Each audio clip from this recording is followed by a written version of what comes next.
Bonsoir, bonsoir, bonjour. C'est Congo News 24. Bande Konanga, comme toujours avant de commencer notre émission, nous disons merci à Dieu.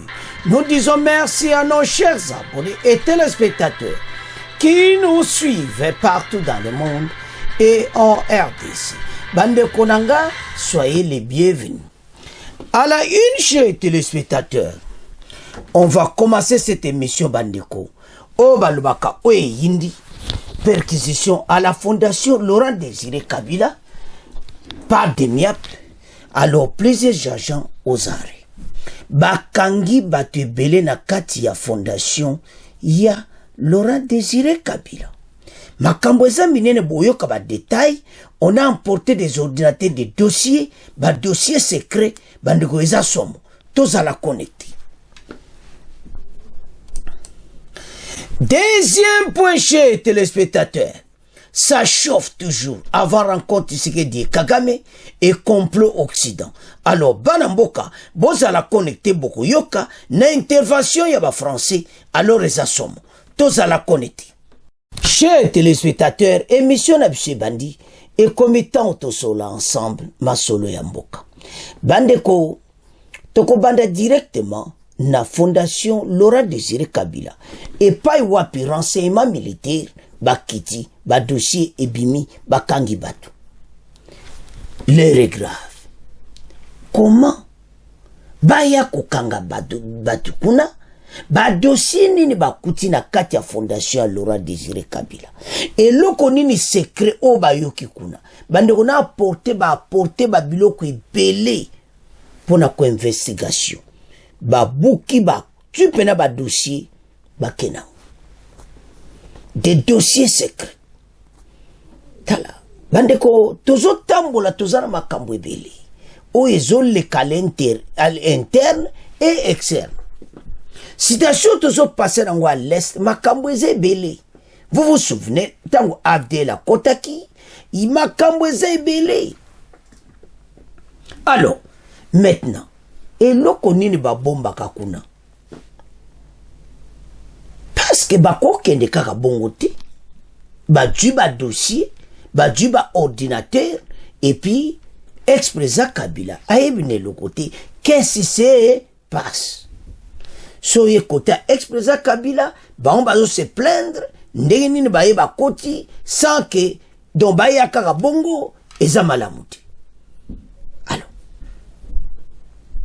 Et le Condé Oyo Batu Baza Kotuna ce soir,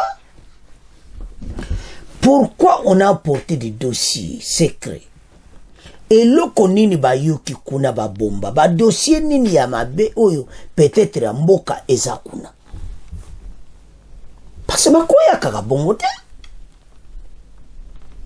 Alors, côté ex-président Kabila, Azala colère, il y a ce belde combat ya Koya, Nakatia, Ninamo. Mais, soki batu baya pambate, ya koko silika, bango ba koko tomboka, mais, armée a poké jamais kako ya bongo sans, bandeko, il n'y a pas de fumée sans feu, renseignement militaire, na fondation Laurent Désiré Kabila, c'est qu'il y a un problème sérieux. Chers téléspectateurs, toujours parcourir ba dernier moment pour na makamba est de comme na suko. Makambo banda plus de 30 ans, mais c'est l'homme, son excellence, le président de la République Félix Tshisekedi, aza le seul oya telemeli makamba est était facile. Quel que soit dans quel prix. Toujours le deuxième point, Fatia Pelisi Moto. Asibi place au Occident bazo sepelati. Occident maele sili. Avant rencontre à Fatina Kagame. Bokoyoka, la presse française, dont Makambweze Belé. Les Rezamabi et Yindi. Mais toujours le deuxième point. Alors, tout cela, tout à la nano, qu'est-ce qui peut se passer kuna? Ba dossier nini ba moni et pas ex-président Kabila et vendi na kati ya fondation.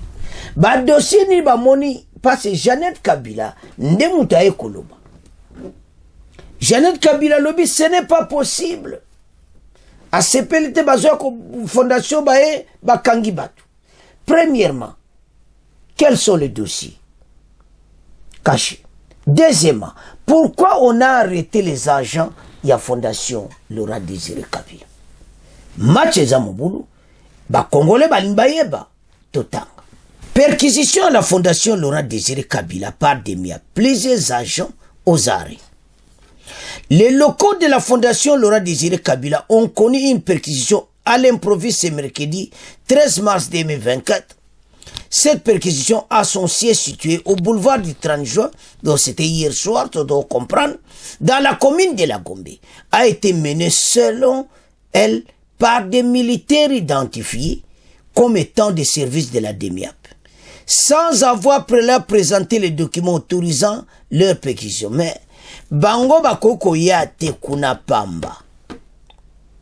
Ndebo mona wana chef wa renseignement militaire. Donc, ba monika kadon libandeza ya koyinda, renseignement militaire, ba soda ba koti, donc, o balwa ki yindi fondation, Motepeli. Alors, qu'est-ce qui se passe au juste na fondation Laurent Désiré Kabila? Bande ko ba koti na kati, ba memi pena ba dossier ko sakanate. Laurent Désiré Kabila boyebi ke le ya kota ki ba Rwanda ba kota ki belé na RDC, donc on ne sait pas quel dossier oyo ba ke ko luka kuna. Dans un communiqué signé dans la foulée par Jeannette Kabila, qui est la présidente de la fondation, c'est pour la troisième fois que cet acte est posé. La fondation condamne cette énième violation de ses locaux par des services de sécurité, indique le communiqué. Avant d'ajouter, il s'y est de noter qu'après avoir saccagé tous les bureaux de la fondation, ces agents ont emporté des ordinateurs. Bandeko, suivons ensemble. Des ordinateurs, ils ont emporté des clés USB, des disques durs, des téléphones et d'autres biens de valeur, les effets personnels appartenant aux agents de la fondation, argent, ordinateur, vêtements, chaussures, se voulant un lieu de mémoire du héros national Laurent Désiré Kabila. La fondation déplore la soustraction du véhicule qui avait transporté ça depuis en 2001 pendant les obsèques de l'Ulysse disparu, un bien qu'elle considère hautement symbolique. Aussi précise le communiqué des agents de la fondation, quelques personnes ont été arrêtées au siège de la fondation. La fondation condamne avec la dernière énergie l'enlèvement de ces trois agents et des gardes présents sur le lieu et exige leur libération sans condition, dit-elle en précisant qu'elle utilisera toutes les voies légales pour faire valoir ses droits les plus légitimes. Voilà un message et vous n'êtes pas exprès Kabila à ses pélités. Ba libérer ba gens na ba onyo so basala kakuna. Ba zoye bate pourquoi ils sont aux arrêts. Mais la situation est grave.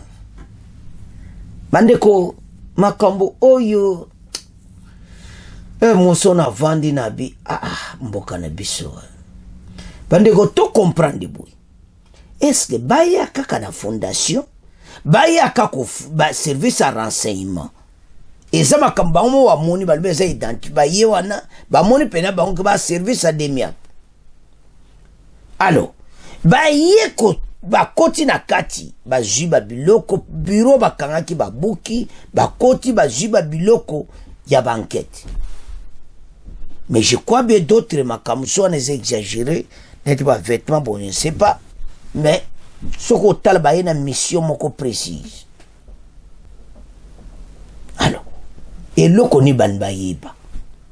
Est-ce que ba document ba accord ya makambo ezana est ezakuna to développer ma solo. Chers téléspectateurs, situation est grave, pourquoi? est-ce qu'il y a des dossiers cachés là-bas? Peut-être des dossiers à Bakoro et Salamaki dans l'ère à présent ex-Joseph Kabila, Naba M23, Naba Kagame et tout ça. Peut-être il y a des dossiers cachés Zakuna et pas Laurent Désiré Kabila. Peut-être il y a des dossiers parce que Makambozo le Kana S et Zapena propriété. Wana Tozo Zwakaba idée, on n'a pas de preuves. Bah préciser pourquoi. Photos à la clé biswawa tolobaka toujours la vérité. Wa toza ko imaginer est-ce que ba dossier ni bazoluka. Pourquoi ba cibler fondation Laurent Désiré Kabila. Et s'il y a des dossiers, pas la présidente, c'est Jeannette Kabila qui est la présidente de la fondation à la commune de la Gombe. Ba Congolais banga ba yeba. Alors, tonto yeb sabino boy. Ba yeba jupe na ba ordinateur. Ba dossier nyonso ba kena. Ba portable pour la vérification, ba communication. Et l'organisation, parce que on peut intercepter des appels. Bah, comment intercepter appel? Tu peux faire un exemple, parce que on va préciser. Par exemple, appel moko wuti Rwanda, bah yambi wana, bah vérifier communication wana. Peut-être il y a des bah textes ou bibliothèques, bah ordinateur, bah correspondance, et ça fondation. Mais et ce kamusanga, ce qui fondation comme kota na makambo ya oyo. Et donc, comme il y a une place, bah, compésa koleka entre les pays et ça, bah, problème sérieux. Banamboka, soko moni, bato afachi, bah, renseignement militaire, bangonyo somutu échauffé, ce qui se passe pour le moment, et ça, ça la bien te ponamboka. Le pays est trahi à l'intérieur et à l'extérieur du pays. Donc, et l'autre, Sengana, bah, famille, au ex-président Kabila, Jeannette Kabila, promettons, se base à la calme, base à la banquette ici. Parce que, Koko ya pambati. Et puis, on ne peut pas arrêter les gens là qui travaillent là-bas, pambati. Yangounde zapena point d'interrogation, pourquoi on les a arrêtés? Qu'est-ce qui ne va pas na Katia Fondation? Ba dossier ni nezakuna. Nini oyo renseignement militaire ba moni ezakuna. Yangonde ba Congolais toujours là. Je sais bien ba couper sa rapport na ba. Par ces missions spéciales. Ba yé ba viser quelque ba ordinateur, ba USB oyo. Et ba clé USB parce que ba message ko yé ba ni nezolika. Des téléphones, des appels et tout ça, disque dur, ordinateur, bah yeba. Mboke si avancé, ndenge police aya kawa, aya koti na ndako na mauza biloko, tout ça, ndenge pe kuna na mboke komi. Détrompez-vous. Pays et s'y échange. Et de sobino boyeba ki, ezawanate, numérique comme na niveau kosakanate. D'informaticien na katia, il y a gouvernement, bah, combien belé peut même la carte de renseignement militaire. La technologie a avancé, le renseignement militaire peut avancer. Alors, bah, quoi investiguer de bayeba. Ni na ngwe bata maikuna. Wana tokomotika ngona bino. Match ezamubulu. Ex-président Kabila en colère. Jeannette Kabila en colère. Bah, c'est pelité ou salami. Mais, basé là, investigation. C'est à ce point tout qui premier point, tu commences à deuxième point. Alors, chers téléspectateurs, ça chauffe. Avant rencontre à Fachi, na président rwandais. Ba condition où Fachi a pesi et yindi ba français ba salipe michi Syrian. Beaucoup yoka ba français ba zako discuter Syriango. Bah, Congolais peut pas expliquer si yango. Alors, ce que j'entends la situation sur le terrain, tu connais yango. Après, tu connais la situation sur le terrain. Bandeko, Avant arriver, avant même Basolola, Fati a préparé que Yelu Tundula akutanana ministre affaires étrangères na ba bonsa soki ba ndimi ba condition oyo Fati a pesi wande bango bakutani. Alors, ba condition on a nyonso ezo sala ba occidentaux passe. Mais ba moi ba lobé ate c'est l'accord de Luanda. Fati a lobby ngana a problème ti. To kutana. Mais à condition à retirer Batouné na RDC. Donc la situation de parcourir Zaka ke na moment où tout ça nango armée n'a pas continuer pour se préparer. Ba Congolais ba conclure ngo pe ba français pe ba lobby yango. Et tezo mwana que la guerre est inévitable. Émission le boyoka ki oyo ba Congolais ba loba ki ba professeur et tout ça. Le boyoka na bango moko ba français l'Occident ba koloba. Ba journaliste ba baza ko expliquer la situation. À quoi sert Fatia Koutana président rwandais? Ba condition président Fatia Kopesa et c'est président rwandais accepté ango. Ba condition oyo bazo senga ezo mona clairement ki à quoi sert? Donc, ba Congolais bazo pesa ba conseil na ba mpela émission boko yoka et malam ka tout préparer armée to ke dieta na bitumba. Chers téléspectateurs, tu as sabino chafa mo to luka be émission boyoka ba français. Tu as be émission ça pour Congolais à comprendre. Yebsa ba ningo partager ba s'abonner, ba yeba nini pas ces solutions to ko zo na makambo oyo. L'Occident toza ko impliqué na kati. Journaliste français zoloba clairement que bino nyonso bozoloba ke Occident zana kati. Oui, Congolais, mais c'est parce que makambo nyonso zoleka bazopesa Kagame sanction. Mais ba pesi Russie sanction. Bazomona bien armée rwandaise zana kati mboka na biso Congolais moko alobi boy. Soki ye azane na tina mote batune bazana et pas ces journalistes français le mais Kagame azola ke batune kuna bazati sikoyo ndeko na alobi bon soki ya lui batune bazati totika na ba preuve côté pourquoi il a commis lettre na Union africaine que ba attaquer M23 que SADC a attaqué M23 makamwana tout pourquoi komaki. Soki yo zamutu na bango te, pourquoi vous écrivez une lettre pour na bango? Donc Kagame azo se confondre yemoko azo koma na situation mona ebite nena kobimana. Alors ego mona clairement que ça ba scénario. Et ça pour ko zobso tabande ko to tangi ba commentaire. Merci. Bande ko Congo News 24 bino ba super ba commentaire wana même un conseiller présent soko atangi ya to senga ba conseiller quelque part mutuma ko mon émission na biso Olandi tanga ba commentaire bandeko oyo po bandeko oyo ba putushe ba promotrice capital makabandeko ba lobo oyo kayango awo parce ba lobi ke ba rencontre onyo sezo l'exalaire. Préparons-nous pour la guerre. Bandeko muso pe ba lobi boy que tu préparer guerre, il faut tous à la paix prêt parce que armée, toujours comme ça armée et comme un niveau mopé à makasi. Donc aux hommes qui va commenter au bino pesaki, non bande ko ba ko luba boyo ka kezada la même chose. Alors, journaliste français mais Occident passe à paix sanction te oui. Journaliste c'est pas côté canadien, c'est oui, peut-être c'est comme ça parce que la situation actuelle cette rencontre est natina, c'est l'option eza bitumba ou a gagné donc bitumba. Et puis biso to gagner. Bitumba biso to zana raison. Et puis bozo mona les groupes armés zaka ba mona ki mususwa. Ba saka kobima. Parce que il faut to gagner bitumba oyo.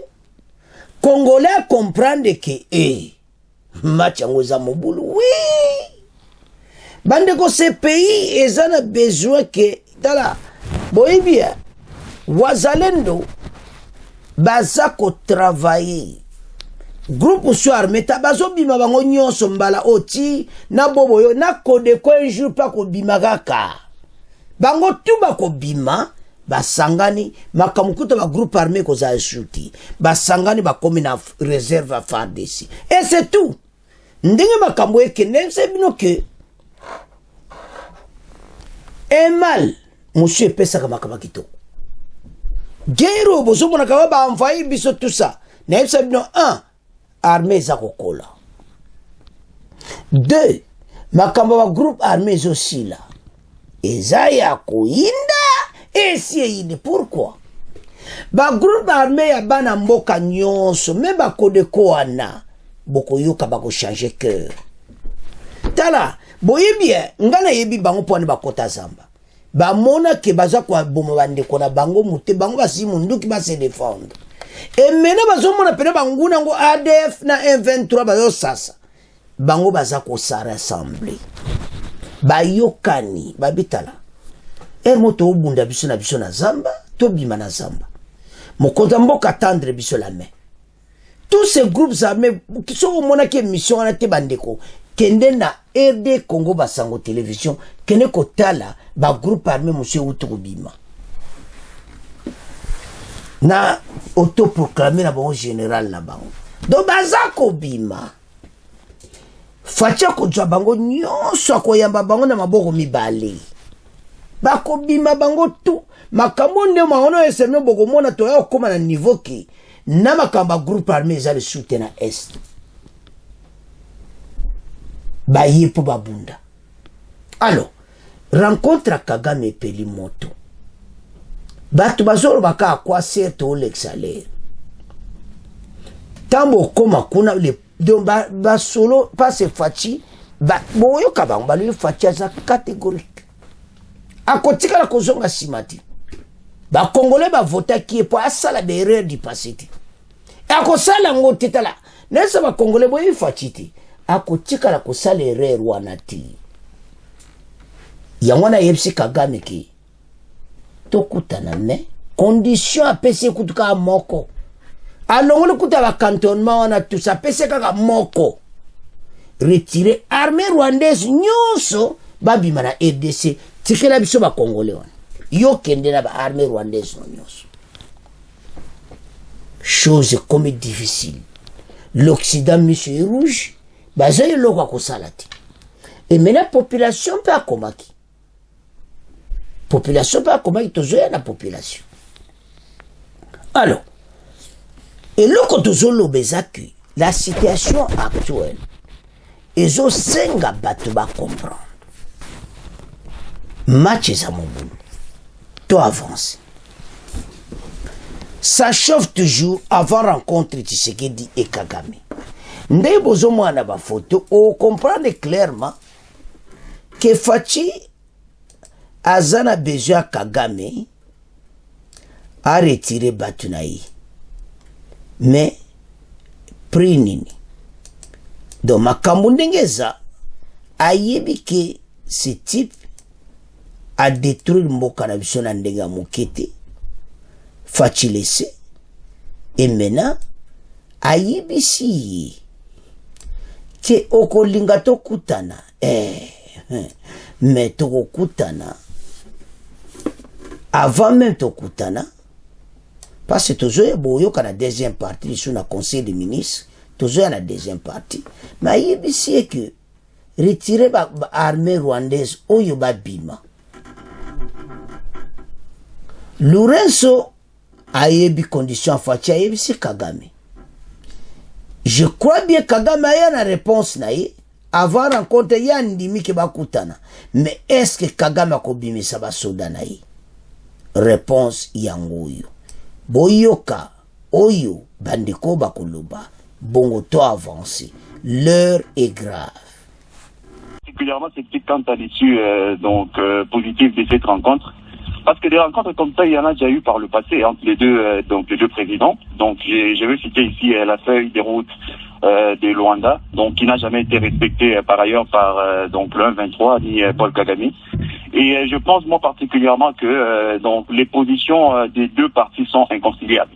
Malheureusement, la communauté internationale qui devait bien évidemment nous aider à mettre fin à cette guerre, donc est en train de jouer en quelque sorte le jeu du Rwanda. Donc, si vous regardez la position de toutes les puissances qui se limitent à condamner, donc à demander au Rwanda de mettre fin à l'agression, mais qui ne posent pas des actions véritables pour contraindre le Rwanda à s'exécuter, je pense que cette communauté internationale ne nous aide pas donc du tout. Vous êtes plusieurs, excusez-moi César, vous êtes plusieurs à aller dans ce sens-là. Hein. J'ai sous les yeux le commentaire de Dadi, il nous dit il y a des morts, il y a des massacres dans l'est du pays, mais la communauté internationale ne prévoit aucune sanction contre le Rwanda. Tout laisse à penser, nous dit Dadi, qu'il y a complicité.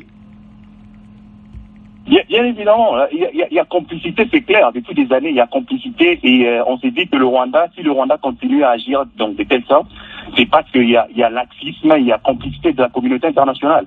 Donc sinon, donc je ne sais pas si vous vous rappelez en 2013 quand le Rwanda, donc le Rwanda à travers le M23 avait pris Goma, c'est le président Obama qui avait à l'époque appelé Paul Kagame pour lui demander donc que les M23 puissent se retirer de Goma.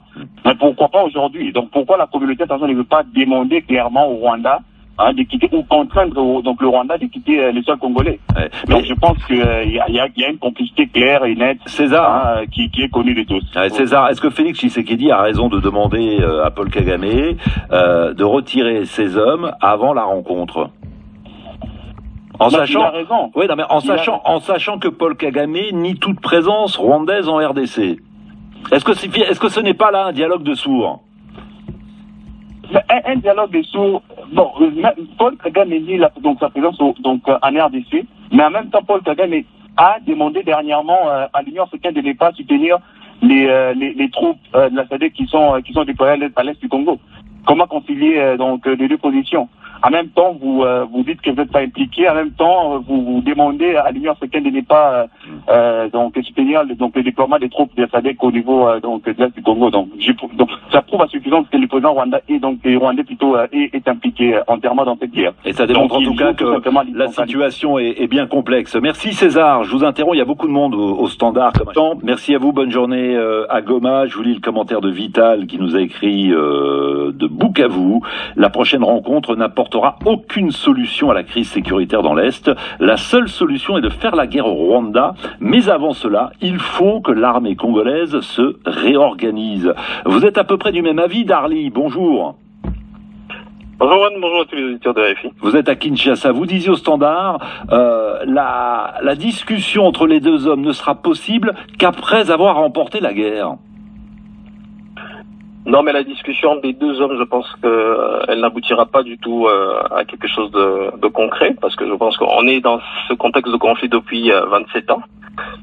Il y a eu toute forme de dialogue, de médiation qui ont été faites pendant au moins un quart de siècle, sans pourtant aboutir à des conclusions.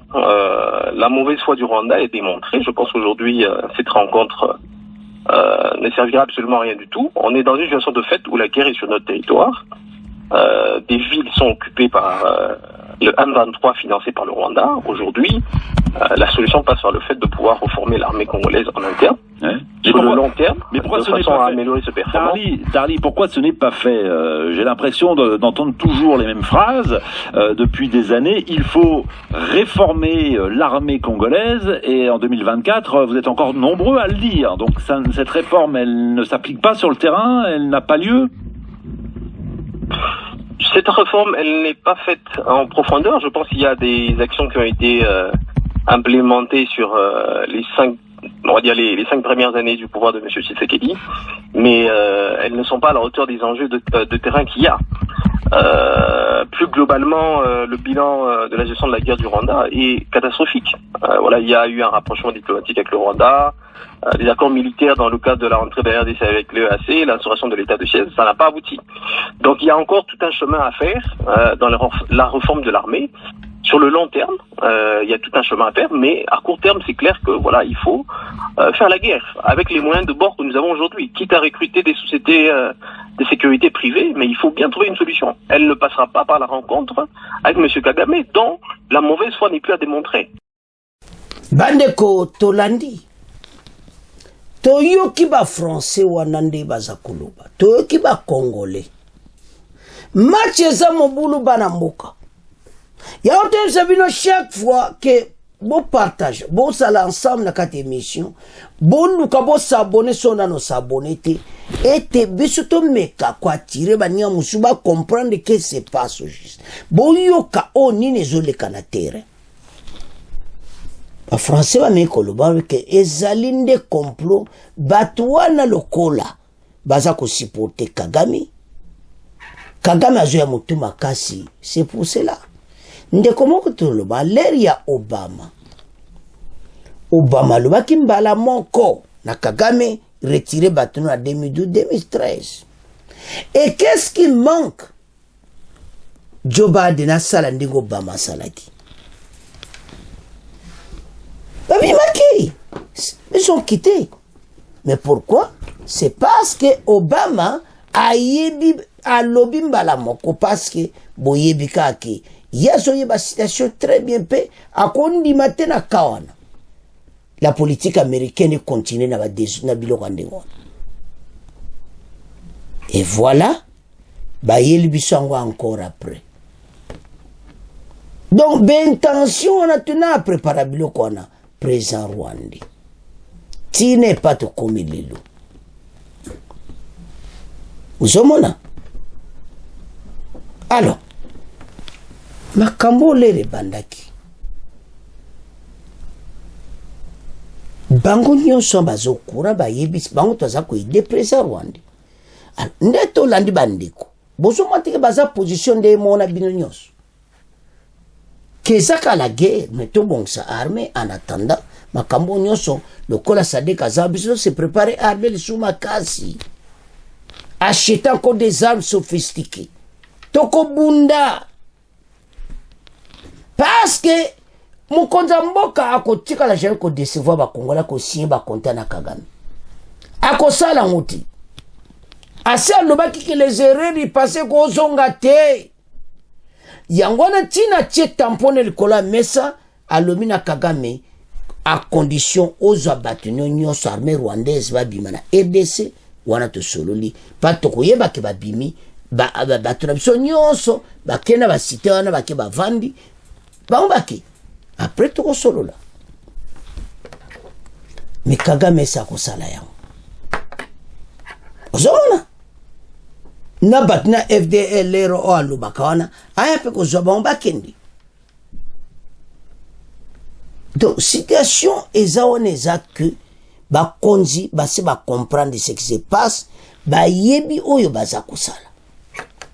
Ba aventure a bateau nyonso ekosimba lisusu ti. Ba aventure na bango basali yango mingi basaka na biso mingi. Mokonza mboka komema yeli. Et ce qui est vrai, guerre oyo ezo mwana penaki kosala. Loba Kagame ayoka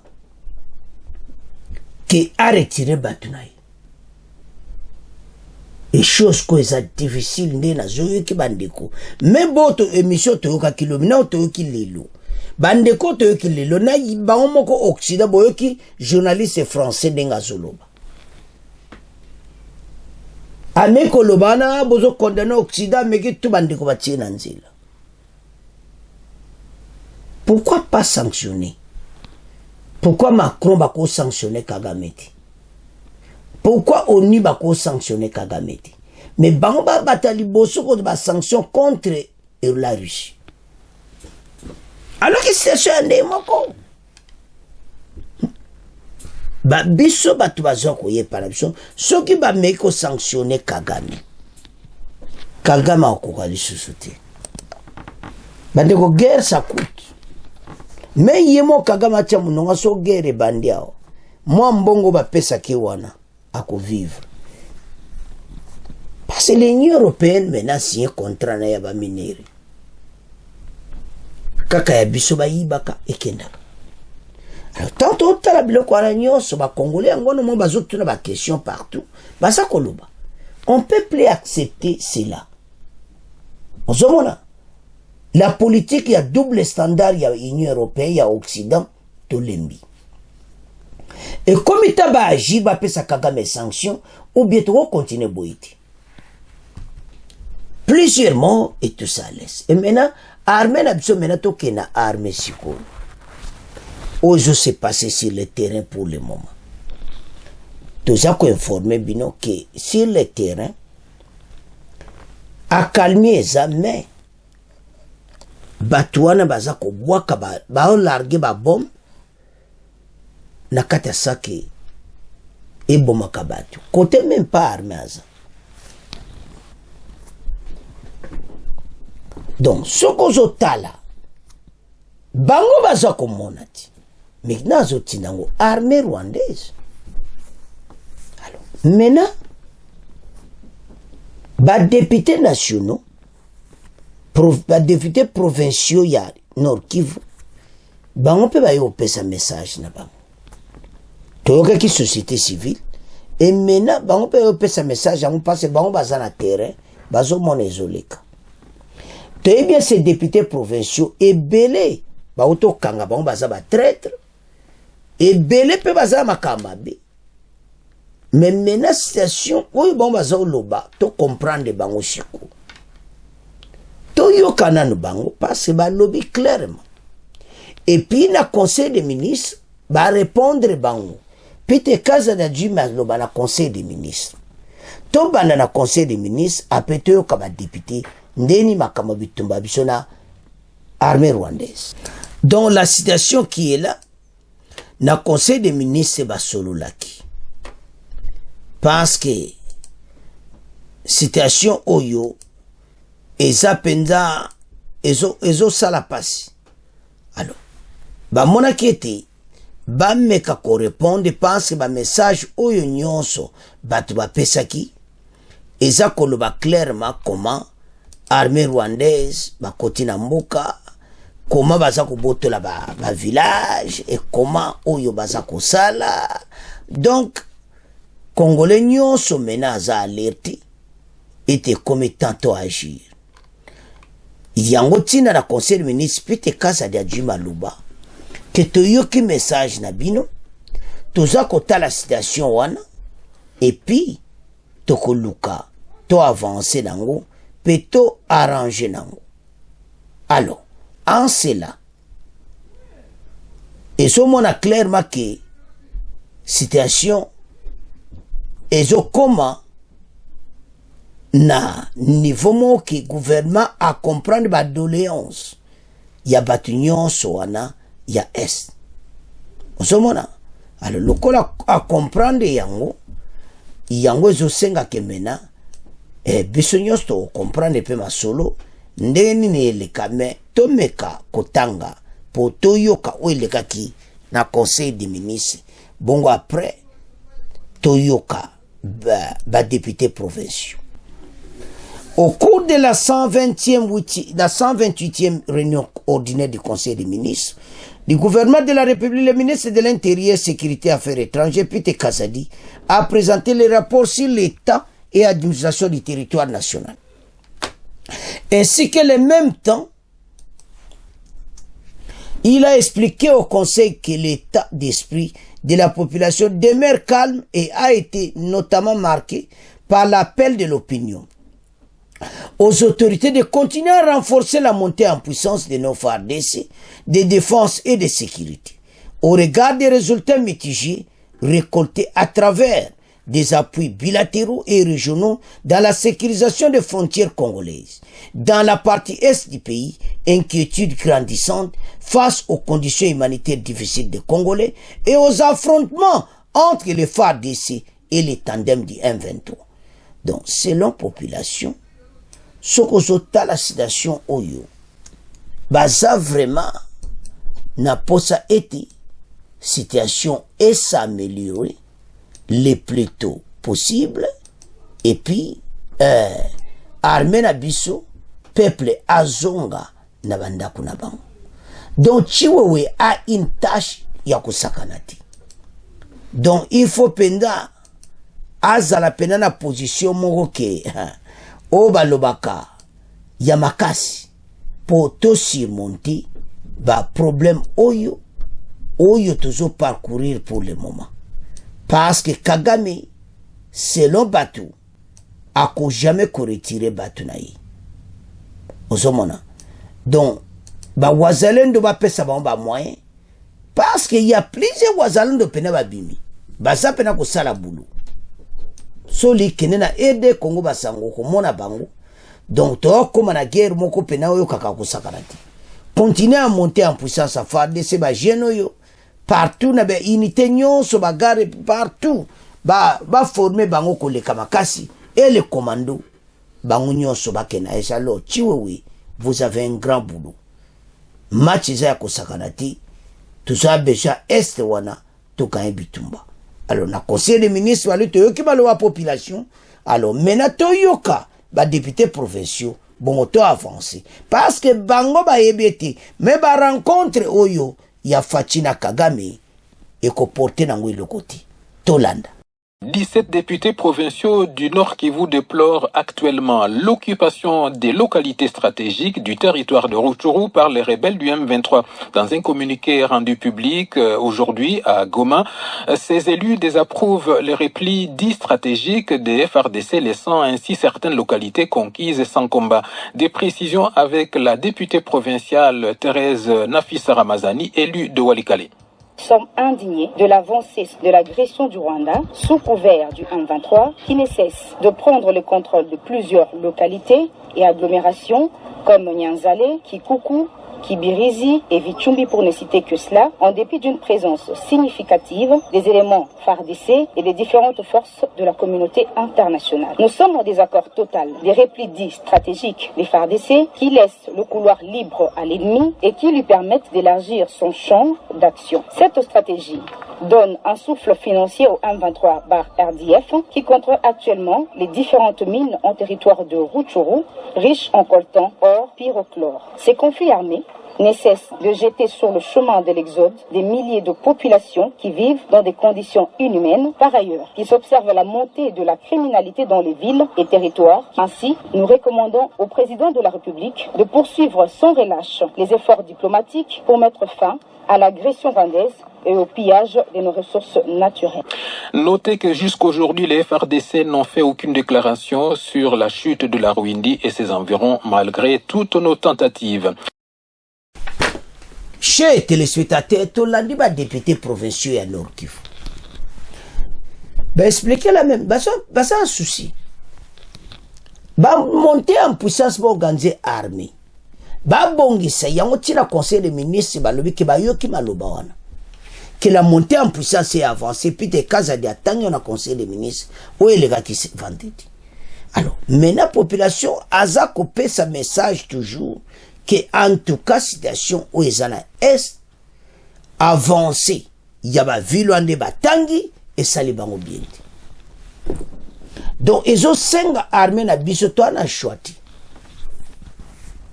Mais na lero yo, ba peksa bango ba gagner sur ba territoire ti. Ba bloquer bango wana, ba avancer les sociétés na ba territoire mosusu. Pour réduire moussala parce que nazo batunyo sende to la émission. Donc ekozala penaka la guerre. Alors, ceux qui te freiner ba freiner ba on a ça que bo freiner bango partout. Bo salignon se bo récupérer quelques villages. Ça va.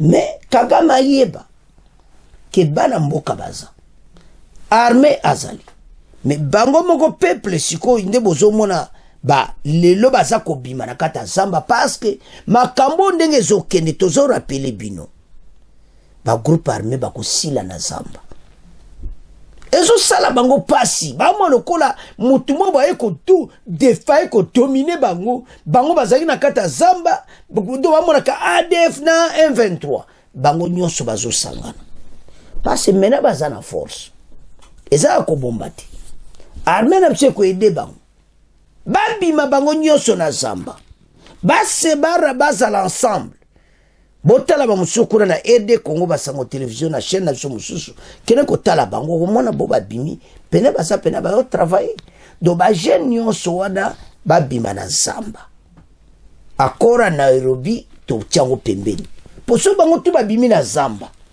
ba komba réserviste akora Nairobi ezo na tina te to tikaka na code Luanda na Kagame